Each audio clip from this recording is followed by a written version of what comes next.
계속해서 하나님은 하나님의 백성이 어떻게 살아야 되는지, 어떤 삶이 복된 삶인지, 또한 주신 은혜를 어떻게 하면 잘 지키며 누리며 살아갈 수 있는지를 계속해서 자세히 말씀해 주고 계십니다.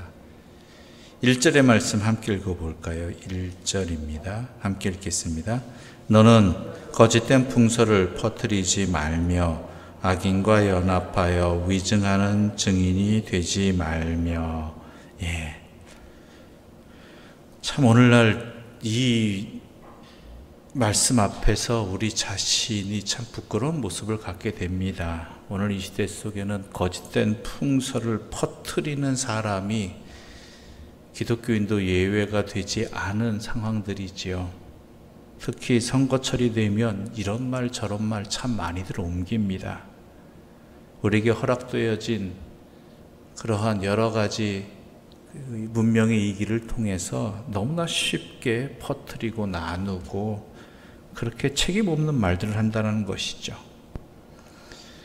오늘 본문은 이렇게 얘기합니다. 너는 거짓된 풍설을 퍼뜨리지 말라.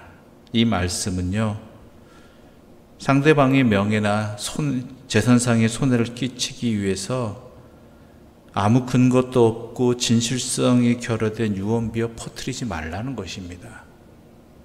우리는 쉽게 이야기합니다. 나는 들었다. 누군가 그렇게 말했다. 그 누군가가 대체 누구냐라는 것이죠. 참 안타까운 현상입니다. 자신도 알지 못하고 또 때로는 진실과 서로 다른 그러한 하다못해 자기가 하는 말에 대해서 그것이 맞는 이야기인지 아닌지 최소한의 노력도 기울이지 않은 채 내 생각과 같다고 해서 내가 예측한 바라고 해서 그렇게 쉽게 옮기는 일들, 그로 인해서 다른 사람에게 해를 끼치는 것을 너무나도 마치 자연스러운 것처럼 그럴 수밖에 없는 것처럼 하는 일들 분명히 알자라는 것이죠. 분별하자는 것인지 아니면 상대방을 해롭게 하고 큰 공경에 빠뜨리기 위해서 거듭거듭 거짓 증거하는 것은 아닌지 하나님 앞에서 잘 살펴보아야 되는 것입니다. 잘 분별해야 되는 것이죠. 그런 일들이 오늘날 참 많은 영향을 끼칩니다. 미국 대통령 선거에서 가장 핵심되는 그 작전 중에 하나가 있습니다. 작전 중에 하나가 유명한 작전이지요. 그것이 뭐냐면 상대방에 대한 근거 없는 비난을 무조건 퍼뜨려라. 이건 거의 모든 선거에 승리할 수 있는 핵심 키라고 합니다. 근거가 없어서 상관없고 이유 없어서 상관없습니다. 그렇다더라는 식으로 돌리기만 해도 알아서 그 선거에 커다란 영향을 미치게 된다는 것이죠. 이것은 무슨 뜻입니까? 인간이 거기에 대해서 취약하다는 것입니다. 이용당하기 쉽다라는 것입니다. 그러다 보면 자기 마음도 그렇게 된다라는 것이죠. 그래서 하나님께서는 분명히 이야기하고 계시는 것이죠. 또 오늘 본문에서 계속되는 내용들이 있습니다. 우리 그 중에 하나가 뭐냐면 9절 말씀 함께 읽어볼까요? 9절입니다. 함께 읽겠습니다. 너는 이방 나그네를 압제하지 말라. 너희가 애굽 땅에서 나그네 되었은즉 나그네의 사정을 아느니라. 이 말씀을 다르게 표현하자면 이와 같습니다. 너는 죄인을 압제하지 말라. 너희도 죄인이었느니라. 즉 죄인을 인정하라는 얘기가 아닙니다. 죄인에 대해서 그에 대해서 탓하거나 또한 학대하거나 부당하게 대우하지 말라는 것이죠. 왜냐하면 우리도 죄인이었기 때문입니다. 죄인의 심정은 죄인이 압니다. 내가 죄인이었을 때 어떤 은혜를 입었습니까? 어떤 사랑을 받았습니까? 그 덕분에 내가 이 자리에 있게 된 것이라는 생각을 잊지 말아야 된다는 것이죠. 그렇다면 우리 또한 죄인에 대해서 마치 가늠한 여인을 둘러싼, 물론 그들은 예수를 시험하기 위한 목적도 있었지만 그러한 둘러싼 사람들과 같이 되지 말고 죄인을 향해서 다가서고 안타까워하고 품어주셨던 주님의 마음을 품으라는 것입니다. 우리 또한 죄인이었고요. 지금도 죄인입니다.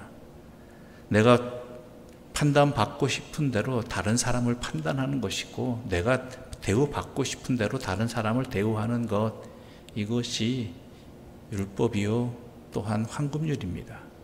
선지자입니다. 이것을 잊지 말라는 것이죠. 나 또한 그런 사람이었고 그런 사람이다라는 것. 그렇다면 내가 어떻게 대우를 받고 어떤 일들이 나에게 이루어졌으면 좋을런지 또한 좋았는지를 잘 헤아려서 우리가 함께 행동하자라는 것이지요. 또한 오늘 본문에서는 이렇게 얘기합니다. 14절부터 16절까지 말씀 함께 읽어볼까요? 14절부터 16절입니다. 함께 읽겠습니다. 너는 매년 3번 내의 절기를 지킬지니라. 너는 무교병의 절기를 지키라. 내가 내게 명령한 대로 아비벌의 정한 때에 이래 동안 무교병을 먹을지니 이는 그 달에 내가 애굽에서 나왔음이라.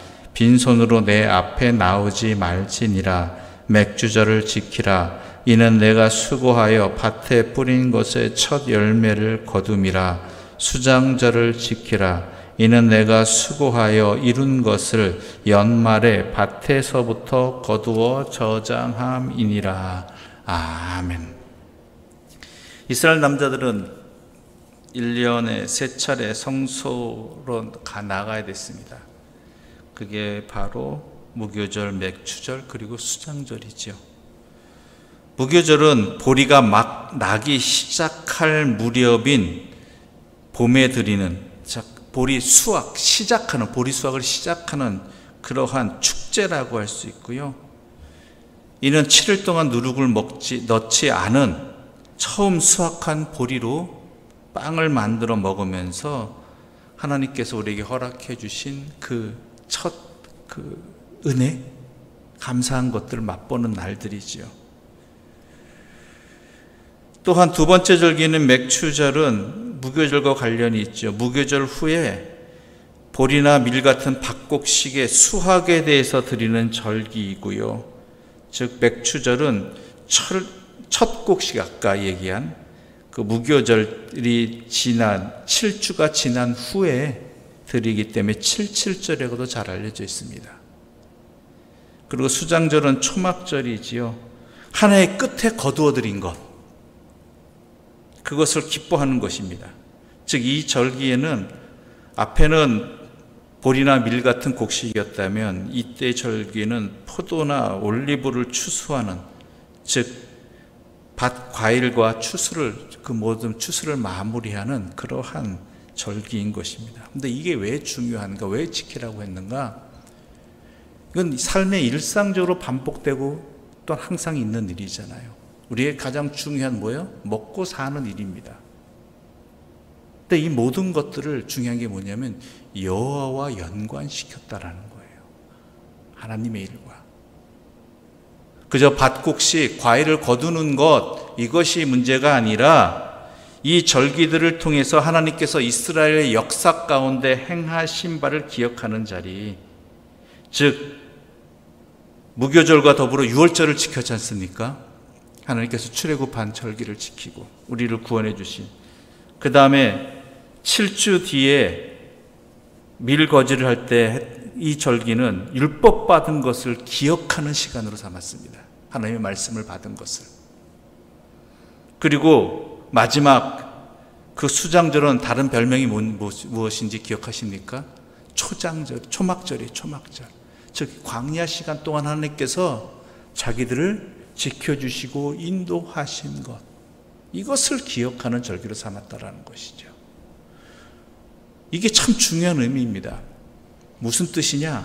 우리에게 벌어지는 일상의 일들을 하나님 안에서 해석해 나가는, 이것이 훈련되어지는 자리라는 것이죠.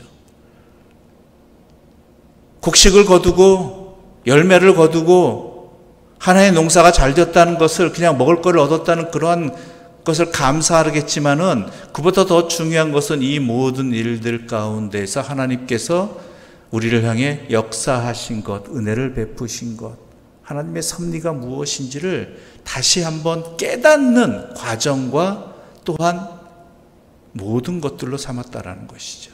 우리 또한 마찬가지입니다. 하나님께서 왜 절기를 지키게 하셨는가? 이 세 번의 절기를 지키게 하셨다고 문제가 아니라 이것을 통해서 훈련시키시고자 이스라엘 백성들에게 말씀하시고자 하는 바, 오늘 우리들에게도 말씀하고자 하시는 바가 바로 이것입니다.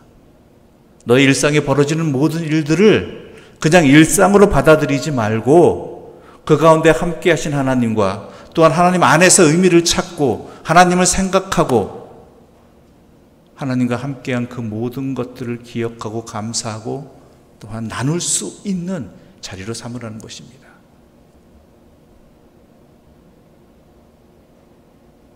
과연 우리는 그러하냐라는 것이죠.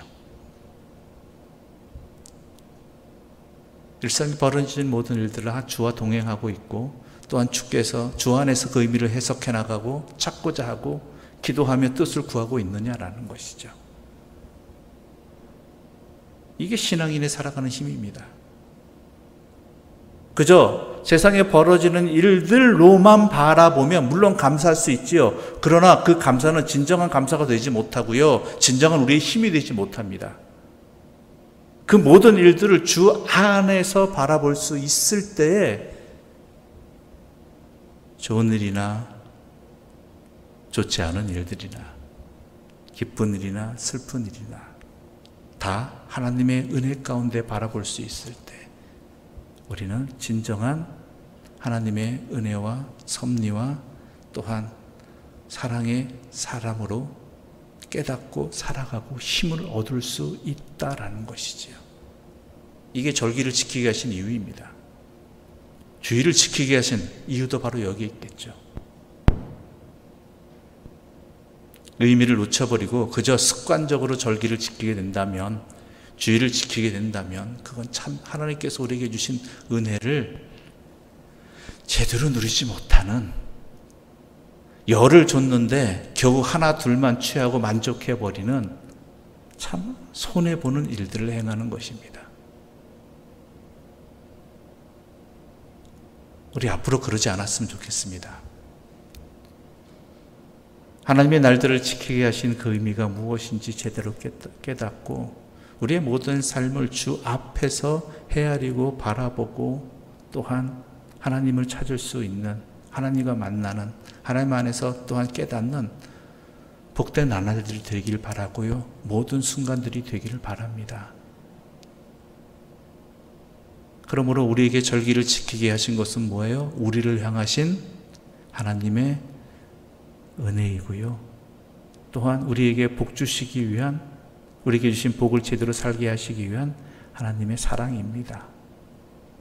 그것 아시고 기쁨으로 하나님의 시간들을 지키시고 또한 우리의 삶의 모든 시간들을 하나님의 시간으로 살아갈 수 있는 주의 사람들 되시기를 또한 이 새벽 소망합니다. 기도드리겠습니다. 하나님 아버지 감사합니다. 우리가 무엇이간데 이토록 주님께서 하나하나 빠짐없이 우리의 삶을 돌아보게 해주시고 깨닫게 해주시고 또한 복된 삶을 살게 인도해 주시니 너무나 감사드립니다. 이제 우리에게 허락하신 이 모든 나날들을 주 앞에서 살아가게 하여 주시고 주의 뜻을 구하게 해주시고 주의 성령으로 말미암아 깨닫고 감사하며 주와 살아가는 참된 기쁨을 누리게 하여 주시고 복을 누리게 하여 주시옵소서. 예수님의 이름으로 기도드립니다. 아멘. 하늘에 계신 우리 아버지, 아버지의 이름을 거룩하게 하시며 아버지의 나라가 오게 하시며 아버지의 뜻이 하늘에서와 같이 땅에서도 이루어지게 하소서. 오늘 우리에게 일용할 양식을 주시고 우리가 우리에게 잘못한 사람을 용서하여 준 것 같이 우리 죄를 용서하여 주시고 우리를 시험에 빠지지 않게 하시고 악에서 구하소서. 나라와 권능과 영광이 영원히 아버지의 것입니다. 아멘.